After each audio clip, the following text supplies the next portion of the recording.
At the Christmas dinner, my son-in-law said I would be the maid for the night. They left me eating standing by the sink while everyone laughed.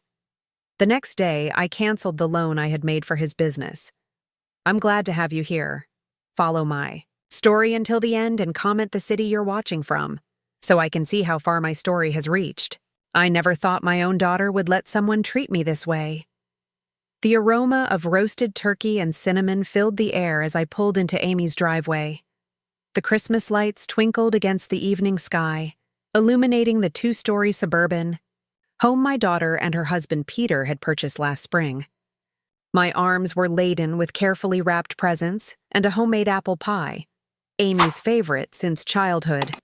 I'd spent the previous night perfecting that pie, just as I'd done every Christmas since she was 5. Some traditions shouldn't change, even when everything else does. As I rang the doorbell, I straightened my forest green dress, the one I'd splurged on at Nordstrom after finalizing the loan paperwork for Peter's struggling construction business. $300,000 from my retirement fund. It's just until we secure the government contract, he had assured me. You're saving 20 jobs, Amber. The door swung open, revealing Peter in an expensive-looking suit, champagne flute in hand. His eyes, slightly glazed, swept over me and my offerings without warmth. Finally, he said, checking his Rolex. The help has arrived. I forced a smile, assuming it was just another of his poor attempts at humor. Merry Christmas, Peter. As I stepped inside, the conversation from the dining room momentarily halted. Amy's laugh, that familiar sound that used to warm my heart, rang out above the others. Mom! She appeared, looking stunning in a red cocktail dress I'd never seen before. She air-kissed my cheek, careful not to smudge her makeup. You're late. I glanced at my watch. It's 6:55. You said 7. Everyone else managed to be here by 6:30, Peter interrupted.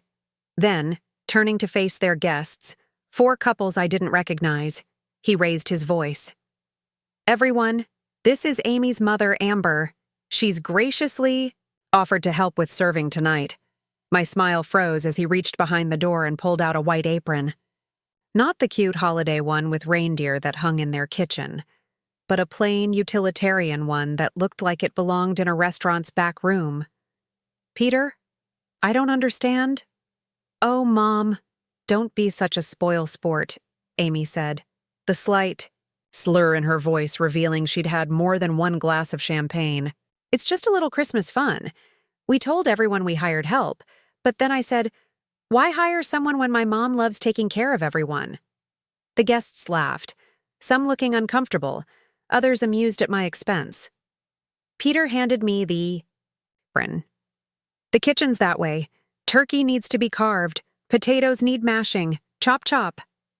I looked at Amy, waiting for her to say something, anything, to defend me.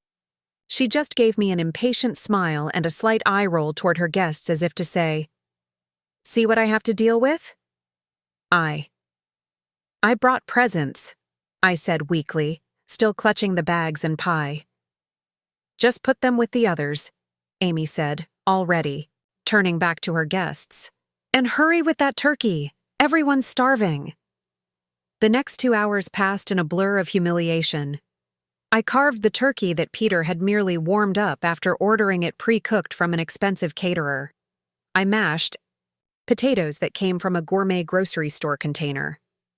I served wine to guests who barely acknowledged my existence. Don't forget, everyone likes their gravy on the side, Amy instructed loudly as I prepared the plates, as if I hadn't been cooking Christmas dinner since before she was born. When I finally finished serving everyone, Peter glanced up. Oh, Amber, you can fix yourself a plate too. Just eat in the kitchen so you can keep an eye on things. I stood beside the sink, eating turkey that had gone cold, listening to the laughter from the dining room. Through the doorway, I could see them all raising their glasses in a toast. To family, Peter said, his arm around Amy's shoulder. Those who matter, anyway. More laughter, more champagne. I set my half-eaten plate down, no longer hungry. Need some water with that? I turned to find an older gentleman, one of the guests, extending a glass toward me. His kind eyes showed something the others lacked: basic human decency. "Thank you," I said, taking the water. "I'm Amber." "I know," he replied. "I'm Richard, Peter's new investor, and I have to say, I'm not impressed with how they're treating you." Before I could respond, Peter appeared in the doorway. "Richard, we're about to play charades. Amber's fine here. That's what mothers do, right? Take care of everything?" As Richard reluctantly rejoined the party, I wiped away a single tear that had escaped despite my best efforts. 57 years old, a successful career behind me, a lifetime of sacrifices for my daughter, and this was what I'd been reduced to: the help. The worst part wasn't the apron, or eating alone by the sink. It was seeing Amy, my sweet Amy, transformed into someone who could laugh while her mother was degraded. As I loaded the dishwasher with expensive china, my hands trembling with exhaustion and something else, rage, maybe, or determination, I made a decision. Tomorrow I would make a call to my bank, and Peter's loan wouldn't just be canceled, it would be the beginning of something neither of them saw coming. I barely slept that night. Every time I closed my eyes, I saw Amy laughing as Peter handed me that awful apron. The memory stung, worse than any physical pain I'd ever experienced. Morning came with a pale winter sun streaming through my bedroom curtains. I made coffee on autopilot, my mind replaying the events of Christmas dinner like a horror movie I couldn't shut off. The phone rang twice, Amy's number, but I let it go to voicemail. I wasn't ready to hear whatever excuse she might offer. Instead, I called my bank. Then my lawyer, Harold, who had helped me manage my finances since Thomas died 8 years ago. "Amber? Merry Christmas. Everything all right?" Harold's familiar voice carried concern. "I need to cancel a loan," I said without preamble. "The one to Peter's company." "The construction loan?" "But you just finalized that 2 weeks ago. 300,000 is—" "I know exactly how much it is," I interrupted, surprising myself with my firmness. "Can it be done?" Harold was silent for a moment. "There's a 48-hour rescission clause in most of my contracts. Let me check. Yes, you're still within the window. But Amber, what happened?" I couldn't bring myself to explain the humiliation. "Let's just say I've seen Peter's true character. The loan was a mistake." After hanging up, I sat at my kitchen table, staring at my coffee. The house felt too quiet, too empty. On impulse, I opened my laptop and checked my online banking. What I saw made my stomach drop. There had been 3 withdrawals from my investment account in the past week, all to Peter's company. $300,000 for the loan, but also $50,000 and $25,000 in separate transactions. I had authorized the loan, but not these additional withdrawals. My hands trembled as I dialed Harold back. "There's more," I said when he answered, explaining what I'd found. "That's fraud, Amber," he said gravely. "He must have gotten access to your account somehow. Did you ever give him your passwords? Sign any other papers?" "No, but—" I paused, remembering. "He helped me set up a new online banking account last month. Said my old one wasn't secure enough." "That's how he did it," Harold confirmed. "I'm calling the bank's fraud department right now. We'll freeze everything."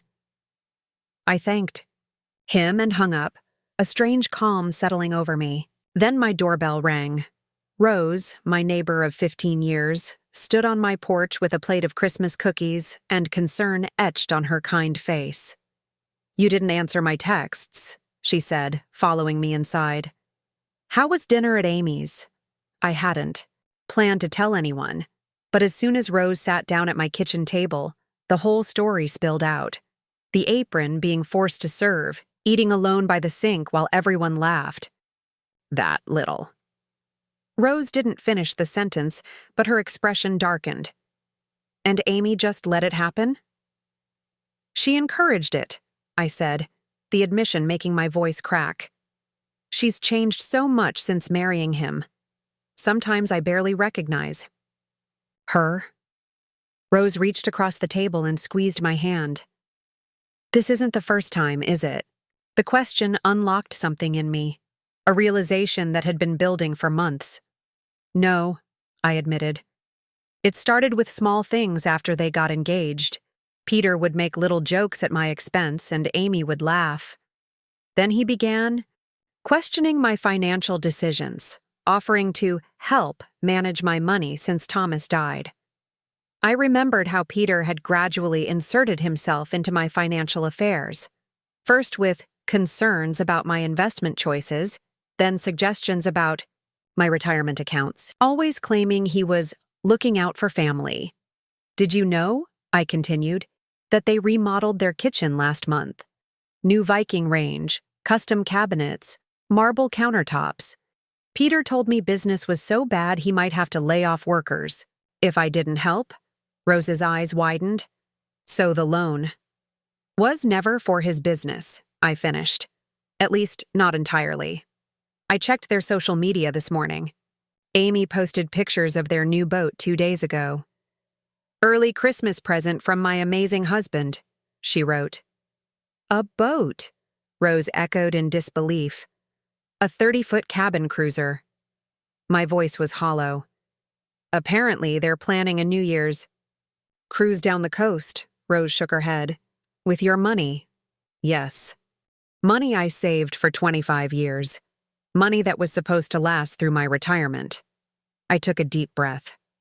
Money that was meant to be Amy's inheritance someday. What are you going to do now?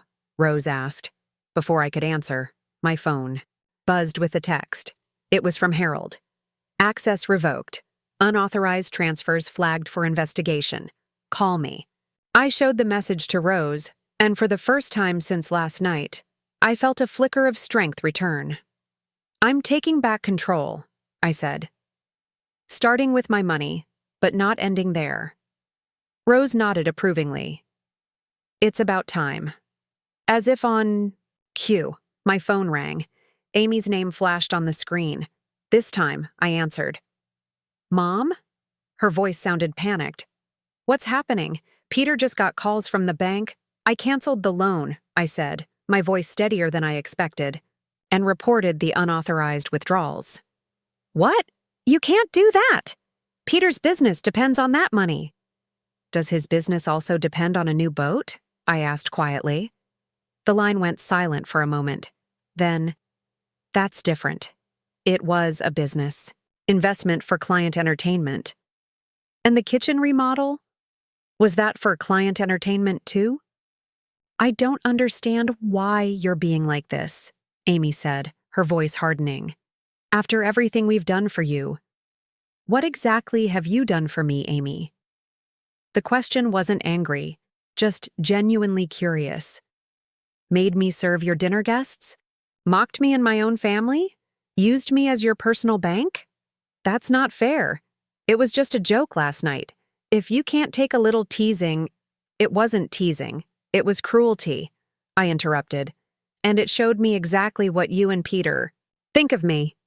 Amy's voice turned tearful, a tactic I'd seen her use since childhood when confronted with her own behavior. Mom, please. Peter says if the loan falls through, people will lose their jobs. Is that what you want? To hurt innocent people because you're being oversensitive? For a moment, I almost wavered. Then I remembered eating cold turkey by the sink alone, while my daughter laughed with her friends. I'll tell you what, Amy, I said, my resolve strengthening. Have Peter show me the payroll records for these employees he's so concerned about.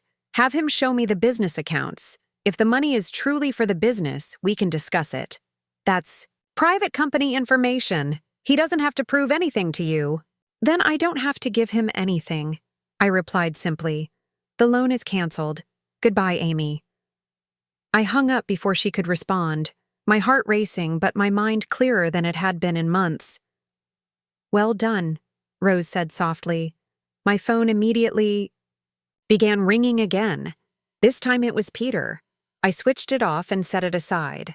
They'll come here next, I told Rose. When they realize I'm serious. Rose smiled grimly. Then we better get ready for them, shouldn't we? They arrived precisely as Rose predicted. Not even an hour had passed before I heard the screech of tires in my driveway. Rose and I exchanged glances over our coffee cups. "Want me to stay?" she asked. I shook my head. "I need to handle this myself." Rose squeezed my hand, gathered her purse, and slipped out the back door just as the doorbell started ringing incessantly. Whoever was pressing it, Amy or Peter, wasn't letting up. I took my time walking to the door, smoothing down my sweater and taking a deep breath. When I opened it, they both stood there, Peter red-faced with anger, Amy looking both frantic and embarrassed. "What the hell do you think you're doing?" Peter burst out before I could speak. He tried to push past me into the house. I stood my ground, blocking the entrance. "I don't recall inviting you in." Amy's eyes widened. I'd never used that tone with her before. "Mom, please," she said, her voice dropping to a whisper. "The neighbors will hear." "Like you cared about my dignity last night?" I replied coolly.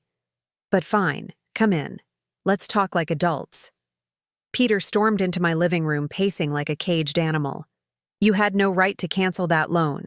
We have contracts with suppliers, payroll to meet." I sat down in Thomas's old armchair, the one piece of furniture I couldn't bear to replace after he died. It always made me feel stronger somehow.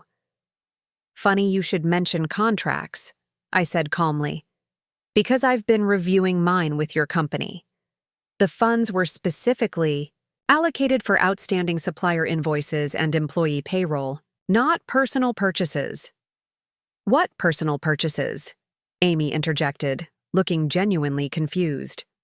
I turned to her. "The boat, Amy, the kitchen remodel, the weekend trips to wine country that you've been posting about." Peter waved his hand dismissively. "Business expenses, client entertainment." "Really?" I raised an eyebrow. "Then you won't mind showing me the business records that classify them as such. I'm sure the IRS would be interested in that classification too." Peter's face flushed a deeper shade of red. "You think you're so smart. You're just a bitter old woman who can't stand to see her daughter happy." Amy gasped. "Peter!" I didn't flinch. "Is that really what you think, Amy? That I'm bitter? That I don't want your happiness?" Amy shifted uncomfortably. "No, but, Mom, you don't understand how stressful things have been. The business is struggling. We needed that loan." "Then why the boat? Why the remodel?" I asked softly. "Because appearances matter in my business," Peter shouted. "No one wants to hire a contractor who looks broke." I nodded slowly. "I understand appearances, like how it looked to have your mother-in-law serving your guests while eating by the sink." Amy had the decency to look ashamed. "That was just a stupid joke. We'd had a few drinks." "It wasn't a joke to me," I cut in. "And it made something very clear. You don't respect me, either of you. You see me as nothing more than a checkbook." Peter snorted. "Don't be so dramatic." "I'm being practical," I countered. "I've decided that if you only value me for my money, then I'll simply remove that value from our relationship." Amy's eyes widened in alarm. "What does that mean?" "It means the loan is canceled. The unauthorized withdrawals are being investigated by the bank's fraud department. And going forward, there will be no more financial support from me." "You can't do this." Peter's voice rose dangerously. "Do you know what I could do to you?" I felt a chill at his words, but kept my face neutral. "Are you threatening me in my own home, Peter?" Amy stepped between us. "No one's threatening anyone. Mom, please, we can work this out. I know last night got out of hand, but cutting us off financially is an overreaction." "Is it?" I looked directly into her eyes. "Tell me honestly, Amy. If I had no money, if I was struggling to pay my own bills, would you and Peter still make time for me? Would I be welcome at your table as family, not as the help?" Amy opened her mouth, then closed it again. Her silence was answer enough. "That's what I thought," I said quietly. Peter grabbed Amy's arm. "This is ridiculous. We're leaving. When you come to your senses, give us a call." I stood up. "Before you go, I have something for you." I walked to my desk and returned with an envelope, which I handed to Amy. "What's this?" she asked.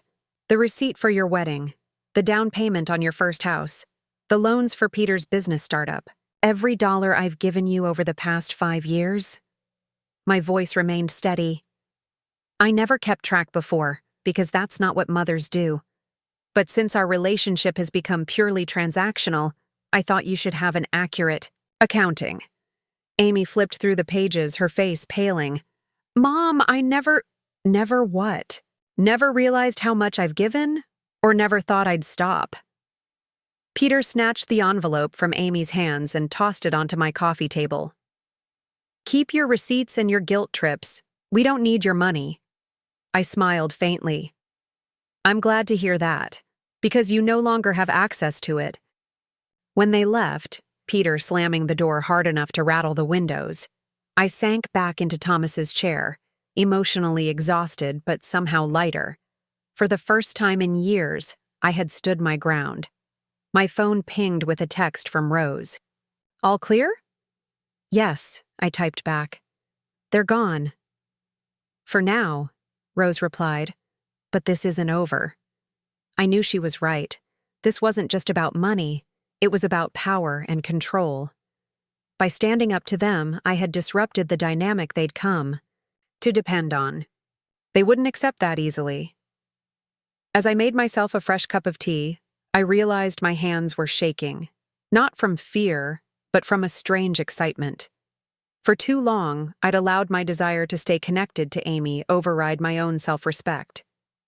I'd become a silent partner in my own diminishment. No more. Whatever happened next, I would face it on my terms. I glanced at the family photo on my mantle, Amy's college graduation, the 3 of us smiling. Thomas, me, and our beautiful daughter. That family was gone now, transformed by time and choices into something I barely recognized. But perhaps from these ashes, something new could emerge. Something built on genuine respect rather than financial dependence. I could only hope that Amy would eventually see the truth, and if she didn't, well, I would learn to live with that too. The road ahead would be difficult, but for the first time in years, it was truly mine to choose. The next week passed in a strange haze of both peace and anxiety. With each day that my phone didn't ring with Amy's number, I felt both relief and a deepening sadness. The house seemed quieter than usual, my routines hollow without the regular interruptions of her calls asking for advice or money. Harold called on Friday with an update. "The bank has frozen the unauthorized withdrawals," he explained. "They're building a case, but they need to know if you want to press charges." The question hit me like a physical blow. "Charges? You mean criminal charges?" "Fraud is a crime, Amber," Harold said gently. "What Peter did, accessing your accounts without authorization, that's illegal." I closed my eyes, picturing Amy's face if her husband was arrested. No matter how angry I was, I couldn't do that to her. "No charges," I decided. "But I want the money returned." Harold sighed. "Without pressing charges, recovery might be complicated. They could claim you authorized it verbally." "Then we'll handle it another way," I said, an idea forming. "Can you draft a formal letter outlining the unauthorized withdrawals and demanding repayment? Include that we're willing to negotiate a payment plan instead of pursuing legal action." "I can do that," Harold replied. "But Amber, these types of people, they rarely respond to reasonable demands." "Maybe not," I admitted. "But this gives them a chance to do the right thing. One last chance." After hanging up, I wandered through my house, feeling restless. Every corner held memories of Amy. Her school photos on the walls, the chip in the coffee table from when she'd dropped her science project, the height marks penciled on the kitchen door frame. I'd built my life around being her mother. Even after she grew up, married, and moved out, I'd continued organizing my world around her needs and wants. Who was I without that role? The question haunted me as I pulled out photo albums I hadn't looked at in years. There I was before Amy was born, younger, with a confident smile, standing in front of the small accounting firm where I'd worked my way up from receptionist to partner. There was Thomas and me on our honeymoon, hiking through national parks with backpacks and adventurous spirits. When had I lost that woman? When had I become just Amy's mom and nothing else? The doorbell interrupted my thoughts. For a brief, hopeful moment, I thought it might be Amy, coming to apologize or at least talk. Instead, I found Rose on my porch, holding a bottle of wine and a sympathy card. "I know it's not a death," she said as I ushered her in. "But it is a loss, and losses should be acknowledged." The simple recognition of my pain brought tears to my eyes. We settled in the living room, where Rose poured wine into mismatched mugs. I couldn't bring myself to use the crystal glasses Amy had given me last Christmas. "Have you heard from her?" Rose asked. I shook my head. "Not a word. Harold's sending a letter about the unauthorized withdrawals, but I'm not pressing charges." Rose's eyebrows shot up. "Why not? What Peter did was theft." "Because criminal charges would destroy any chance of reconciliation with Amy," I explained. "I'm angry, not vengeful." Rose swirled her wine thoughtfully. "And if they ignore the letter? If they keep the money? Then I'll have to accept that loss too." I sighed. "But I'm hoping it won't come to that." "And what about you?" Rose asked. "What are you going to do now?" The question seemed huge, overwhelming. What was I going to do? I was 57, financially secure if I was careful, but suddenly, without the purpose that had driven me for decades. "I don't know," I admitted. "I've spent so long being defined by my relationship with Amy that I'm not sure who I am without it." Rose refilled our mugs. "Then maybe it's time to find out." Later that night, after Rose left, I found myself sitting at my rarely used desk, pulling out a notepad. At the top, I wrote, "Who is Amber without Amy?" The blank page stared back at me accusingly. I tried to remember my dreams before motherhood consumed them.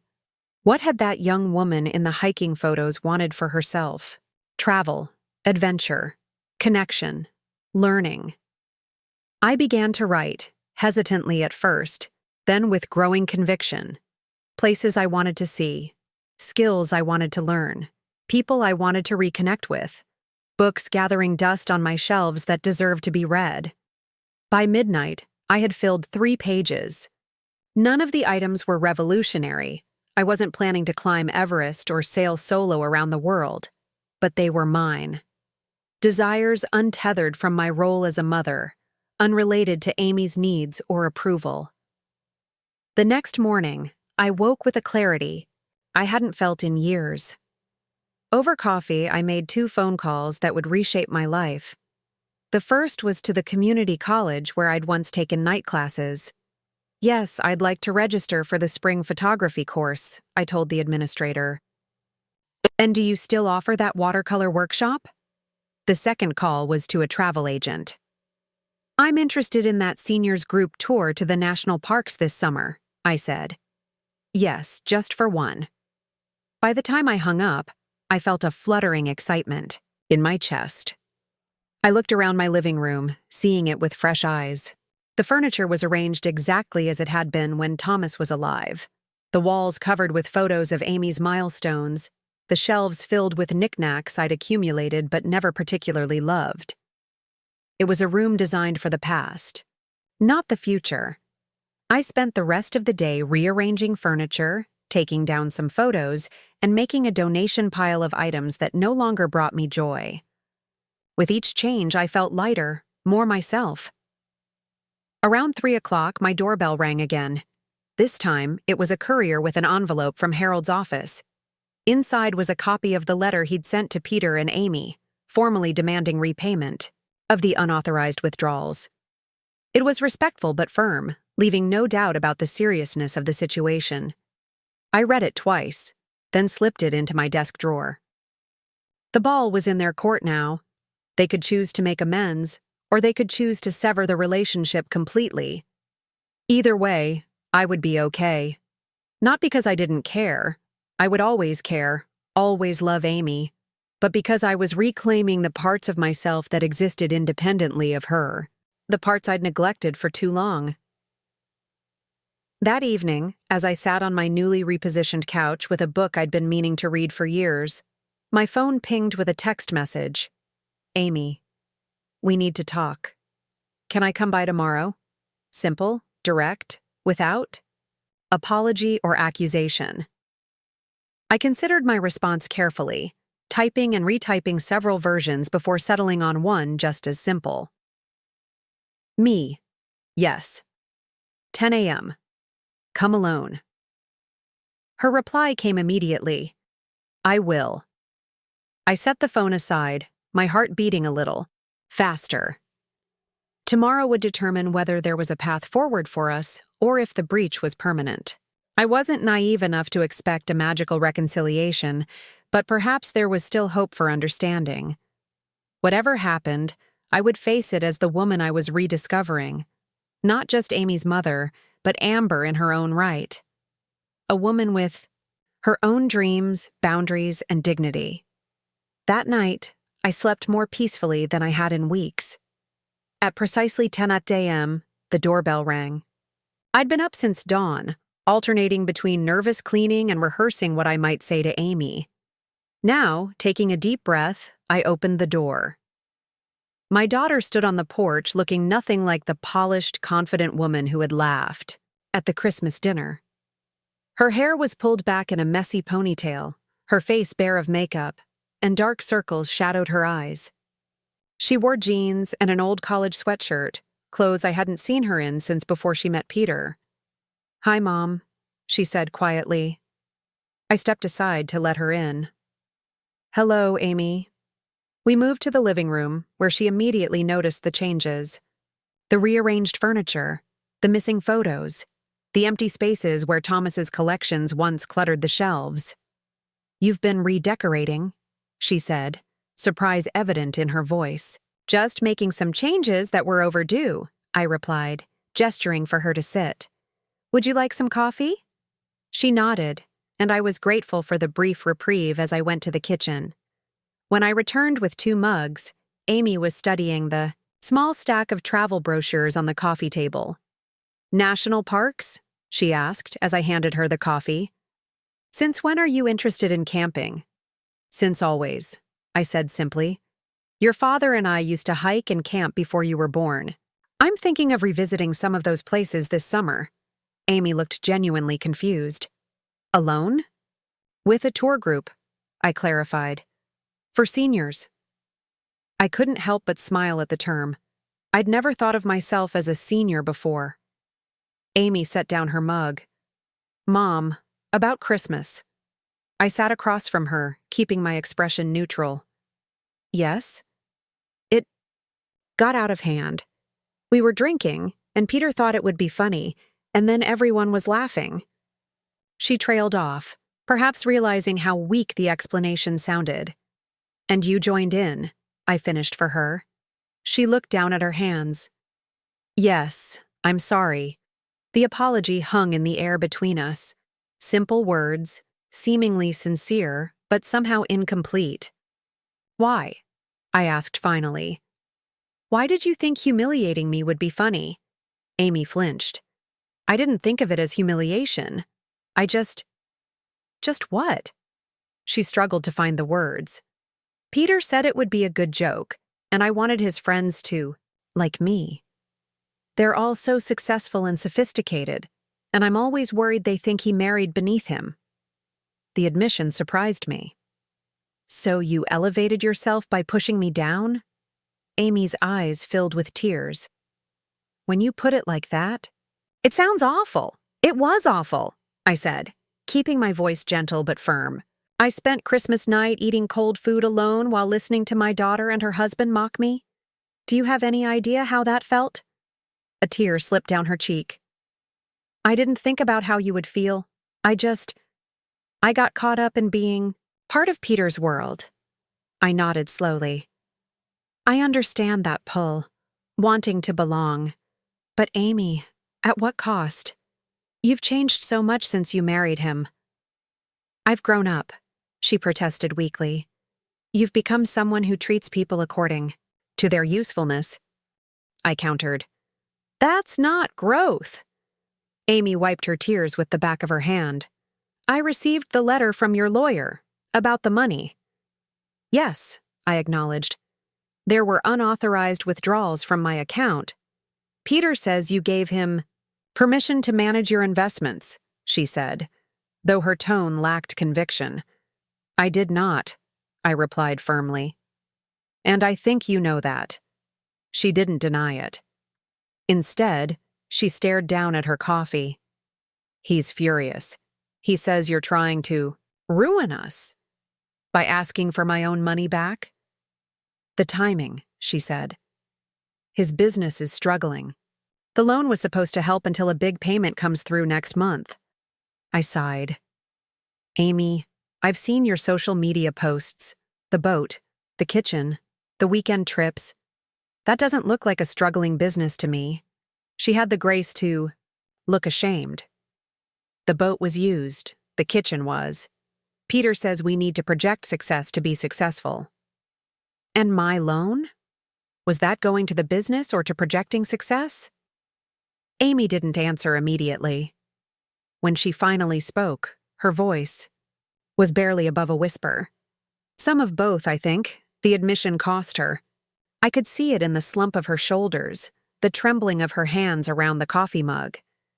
For the first time, I wondered if Peter's financial control extended to Amy as well. Does Peter let you see the business accounts? I asked carefully. Her eyes darted up to mine, then away. Not really. He says I wouldn't understand them. He gives me a household budget and… She trailed off, perhaps realizing how it sounded. And you need to ask for anything beyond that, I finished for her. Amy nodded miserably. He says it's better if one person manages the money. That separate accounts cause divorce. I kept my expression neutral, though inside I was seething. The controlling dynamic was clearer now. Peter isolating Amy, making her dependent, turning her against her support. Systems. Amy, I said gently. That's not a partnership. That's control. It's just how we do things, she insisted, but without much conviction. And how is that working for you? I asked. Are you happy? The question seemed to catch her off guard.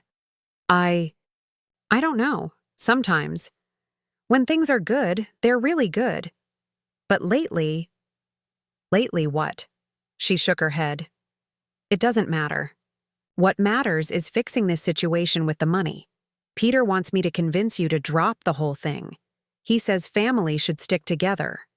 Interesting, I observed. He thinks family should stick together when he needs money, but not when it comes to treating family with respect. Amy flinched again. Mom, please. He's really worried. He keeps checking his phone, waiting for calls. He hardly sleeps. I studied my daughter's face, the worry lines, the exhaustion, the fear. This wasn't just about the money. Something else was wrong. Amy, I said slowly, is Peter in some kind of trouble? The way her eyes widened told me everything. No, I mean, just the usual business stress. But her hands were shaking as she set down her coffee. Are you in danger? I asked directly. Does he hurt you?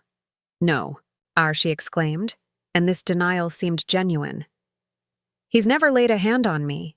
It's just, there might be some people he owes money to. People who aren't as patient as you. My blood ran cold. What kind of people? Amy stood abruptly. I shouldn't have said anything. I need to go. I rose as well, reaching for her hand. Amy, wait. Whatever's happening, we can figure it out. But I need the truth. She hesitated at the door, torn between loyalty to her husband and what looked like genuine fear. I don't know everything, she said finally. But I think some of the business investments weren't completely legitimate. And now people want their returns. My mind raced. What had Peter gotten himself, and by extension my daughter, involved in? Stay here, I offered impulsively. You don't have to go back until we figure this out. Amy shook her head. I can't. He'll know I talked to you. He's expecting me to come back with good news about the money. And if you don't? Her silence was, answer enough. Give me a day, I said. Don't tell him anything yet. Let me make some calls, see what I can find out about his business dealings. Amy hesitated, then nodded. Okay, one day, but Mom, be careful what you ask. Some of these people. She didn't finish the sentence, but I understood. Whatever Peter was involved in, it wasn't just shady. It might be dangerous. After she left, I sat in my newly arranged living room, my mind whirling with possibilities and fears. This was no longer just about standing up for my dignity or reclaiming my money. My daughter might be in real trouble. I picked up the phone and dialed Harold's number. I need you to look into something right away, I said when he answered. Peter's business dealings. I think there might be more going on than we realized. What kind of more? Harold asked, concern evident in his voice. I'm not sure, I admitted. But Amy is scared, and that scares me. I'll see what I can find out. Harold promised. In the meantime, be careful, Amber. If your son-in-law is involved in something illegal, you don't want to get caught in the middle. But I was already in the middle. Amy was my daughter, and whatever trouble she was in, whatever mistakes she had made, I couldn't turn my back on her. The question was, could I save her without losing myself in the process? By evening, Harold had called back with disturbing news. Peter's construction company had taken deposits for projects that were never started, borrowed against properties he didn't own, and failed to pay subcontractors for months. Several lawsuits were pending, and there were rumors of connections to a local loan shark known for aggressive collection methods. It's a house of cards, Harold concluded, and it's about to collapse. What about Amy? I asked, my stomach tight with fear. Is she legally implicated? Not from what I can tell, Harold replied. Her name isn't on the business documents, but if she's signed anything recently. I thought of Amy's frightened eyes, her trembling hands. What should I do? Legally. Stay out of it, Harold advised. This could get messy, but as a mother. He paused. That's a different question. After hanging up, I sat in the growing darkness, weighing my options. I could walk away, protect myself, let Amy face the consequences of her choices and her husband's crimes. Part of me, the part still raw from Christmas night, whispered that it would be justified, but another voice, stronger, clearer, reminded me that love isn't transactional. It doesn't keep score or demand repayment. At 9:30 p.m., my phone rang. Amy's name flashed on the screen. Mom? Her voice was a terrified whisper. Can you come get me? Please? I was in my car before she finished explaining. Peter had received a threatening visit from men demanding payment. There had been shouting, then Peter had grabbed his keys and disappeared, leaving Amy alone in the house with instructions to pack essentials. When I pulled into their driveway 20 minutes later, Amy was sitting on the front step with a single suitcase, looking lost and very young. I didn't know who else to call, she said as she climbed into my car. You called the right person, I assured her, squeezing her cold hand before pulling away from the curb. The drive home was silent, Amy staring out the window at the passing streetlights, occasionally checking her phone. Peter hadn't called or texted. When we arrived at my house, I settled Amy in her old bedroom, now my craft room but still equipped with a daybed. She sat on the edge of it, looking at the walls now, covered with my watercolor attempts instead of her teenage posters. "You've really changed things," she observed. "I've been rediscovering old parts of myself," I explained, sitting beside her. "And finding new ones." Amy nodded, her gaze falling on a small painting of the lake where we used to vacation when she was a child. "I remember that place. Dad used to take me fishing at dawn. You hated getting up that early," I recalled with a smile. "But I loved being in the boat with him," she said softly. "Just the two of us on the quiet water." The memory hung between us, precious and fragile. "Mom," Amy finally broke the silence, "I've made such a mess of everything." "We all make mistakes," I said gently. She shook her head. "This is more than a mistake. I let Peter isolate me from you. I let him control everything, the money, my time, even how I dressed and acted around his friends." Her voice cracked. "I became someone I don't recognize, someone who would laugh while her mother was humiliated." The painful honesty of her words touched me deeply. "Why?" I asked softly. "Why did you stay when things started changing?" Amy wiped at her tears. "At first, it was exciting. Peter was charming, successful, everything I thought I wanted. Then gradually, he started criticizing little things. My friends weren't sophisticated enough. My job wasn't ambitious enough. My clothes weren't stylish enough." She took a shuddering breath. "By the time I realized what was happening, I felt trapped. He controlled all our money. My name wasn't on anything except debt. And I was. Ashamed. Ashamed to admit I'd made such a terrible choice." I wrapped my arm around her shoulders.